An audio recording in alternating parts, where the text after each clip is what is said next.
High friends welcome back to my channel Preeti's फैमिलीते तुम्हादेर welcome जानाई। तोमरा केमन आछो? आशा करी भालो आछो। तो आज के एकटा आमी अन्य रेसिपि निये चले एलाम। आज के एकटु घुगनी बानाबो तोमादेर सामने। तो तोमरा प्लिज एइभाবে बानियो, आशा करी भालो लागবে। যদি ভালো লাগে তাহলে প্লিজ বাড়িতে একটু ট্রাই করো। তো দেখো কড়াইতে প্রথমে তেল দিয়ে দিয়েছিলাম, তেলটা গরম হতে একটু চিনি দিয়েছিলাম। চিনিটা গরম হয়ে যেতে তেজপাতা, শুকনো লঙ্কা, জিরে, একটু পাঁচফোড়ন, একটু রাঁধুনি আর এলাচ সমস্ত কিছু দিয়ে তেলে ফোড়ন দিয়ে দিয়েছি। তো ফোড়নটা ঠিকঠাক ভাজা হয়ে গেলে তো কড়াইতে দিয়ে দেবো হচ্ছে কুচনো পেঁয়াজ। আর তোমরা ভাবছো দিদিভাই খুন্তি ছাড়া চামচ দিয়ে কেন রান্না করছে, তো এইটা আমি বলবো ভিডিওর শেষে। তো তোমরা প্লিজ ভিডিওটাকে স্কিপ করো না, পুরো ভিডিওটা দেখো। তো আশা করি ভালো লাগবে। আর এইভাবে তোমরা প্লিজ একটু ঘুগনি রান্না করে বাড়িতে দেখো, দারুণ দারুণ টেস্ট হবে। আর স্মেলটা এত সুন্দর উঠছে আর তার সঙ্গে তো খেতেও দুর্দান্ত। তো তোমরা দেখো ভিডিওটা, কেউ স্কিপ করো না। আর আমি একটা হাতে রান্না করছি আর একটা হাতে মোবাইল ধরেছি, তো তার জন্য একটু ভিডিওটা প্রবলেম হয়ে যাচ্ছে। তো প্লিজ বন্ধুরা তোমরা প্লিজ একটু ম্যানেজ করে নিও। তো দেখো পেঁয়াজটা দিয়ে দিয়েছি। তো পেঁয়াজটা যতক্ষণ না একটু বাদামি বাদামি মতন ভাজা হবে তো ততক্ষণ আমাকে পেঁয়াজটা একটু ভেজে নিতে হবে। আর ওভেনে রান্না করছি, তো ওভেনে আঁচটা একটু কমিয়ে দিয়েছি। তো আঁচটা যদি হাই ফ্লেমে থাকে তাহলে পেঁয়াজটা পুড়ে যাবে, তার জন্য ফ্লেমটা স্লো করে দিয়েছি। একটু স্লো করলে পেঁয়াজটা হালকা একটু ভাজা হয়ে গেলে, বাদামি হয়ে গেলে তারপরে আমি আদা রসুনের পেস্ট আর সমস্ত কিছু পেস্ট দিয়ে দেবো। তো এখানে বেশি কিছু পেস্ট আমি ইউজ করছি না, একদম সিম্পল ঘরোয়া রান্না করছি। তোমরা এইভাবে রান্না করো, দেখবে ভীষণ ভীষণ টেস্টি হবে।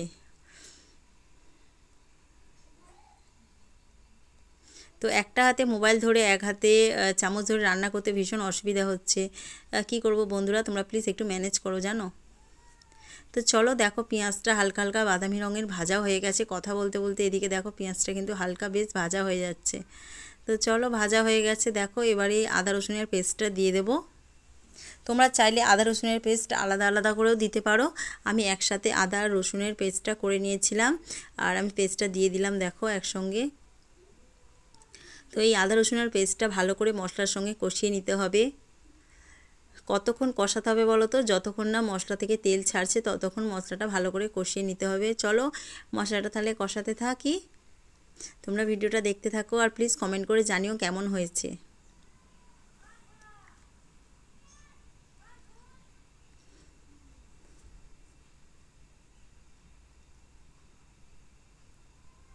আর আদা রসুনের পেস্টটা যখন দেওয়া হয়েছে দারুণ স্মেলটা আসছে, কিন্তু দারুণ দুর্দান্ত স্মেল আসছে। তোমরা বাড়িতে বানিও, যে ভাবছো দিদিভাই এমনি বলছে, একদমই না, দারুণ দারুণ স্মেল আসছে।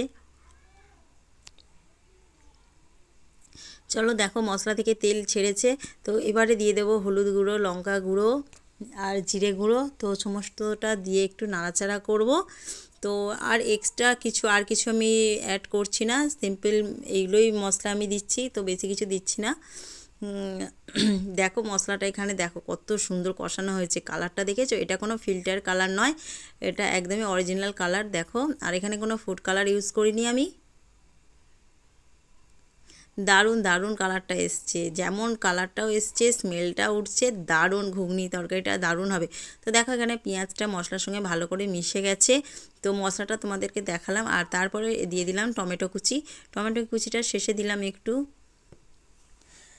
তো মশলাটা দারুণ কষানো হয়েছে, তোমরা দেখেই বুঝতে পারছো যে মশলাটা কষানো। রান্নার হচ্ছে মেন হচ্ছে এই মশলা কষানোটা। এই মশলা কষানোটা যদি ঠিকঠাক থাকে তাহলে সব কিছুই ভালো হবে।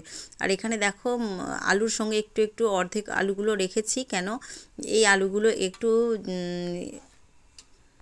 স্ম্যাশ করে দেবো আলুগুলো, যাতে গ্রেভিটা একটু ঘন হয়, তার জন্য করেছি। আর এখানে মটর আর আলুটা আমি আলাদা সিদ্ধ করে নিয়েছিলাম। তো মটর আছে 1 কিলো মটর আর 2.5 কিলো আলু। তো এখানে মটরটা দিয়ে একটু কষিয়ে নিচ্ছি, এরপরে আলুটা দিয়ে কষিয়ে নেব। তো এখানে পরিমাণটা অনেকটাই বেশি ছিল, সেই জন্য বড়ো কড়াইয়ে বসাতে হয়েছে। মটরটা যেহেতু 1 কিলো মটর, তোমরা বুঝতে পারছো, মটরটা কষিয়ে নিয়েছি। দেখো উপর থেকে আলুটাও দিয়ে দিলাম। এবার আলু আর মটরটা কষিয়ে নেব। এবারে বলছি আমি কেন খন্তিটা আমি ইউজ করিনি, আমি হাতাটা ইউজ করেছিলাম। তো যেহেতু আমার একটা হাতে মোবাইল ধরতে হয়েছে আর একটা হাতে করতে হচ্ছে রান্না, তো তার জন্য প্রবলেম হবে খন্তি নিয়ে। তো তার জন্য হাতাটা দিয়ে উঠাতে এখন খুবই ভীষণ ভালো লাগছে, এই জন্যই আমি ইউজ করেছিলাম। দেখো এখানে কিন্তু খুব কমের মধ্যে কিন্তু আলু আর মটরটা মিশে যাচ্ছে এই হাতা দিয়ে নাড়ানোর জন্য।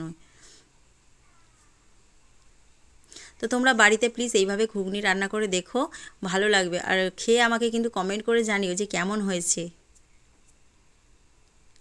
তো চলো মশলাটা অনেকক্ষণ আমি একটু কষিয়ে নিয়েছিলাম, কষিয়ে নিয়ে জল দিয়ে ফুটিয়েও নিয়েছি। তো ফাইনালি ঘুগনিটা হয়েও গেছে দেখো। আর এখানে কোনো ফুড কালার ইউজ হয়নি, একদম নর্মাল কালার। তো দারুণ কালারটা হয়েছে আর গন্ধটা তো ভীষণ ভীষণ দারুণ। আর উপর থেকে আমি একটু গরম মশলা গুঁড়ো দিয়ে মিশিয়ে নিলাম। তো কেমন হয়েছে বন্ধুরা, যদি ভালো হয়ে থাকে তাহলে প্লিজ একটা লাইক কমেন্ট শেয়ার করে দিও। বাই।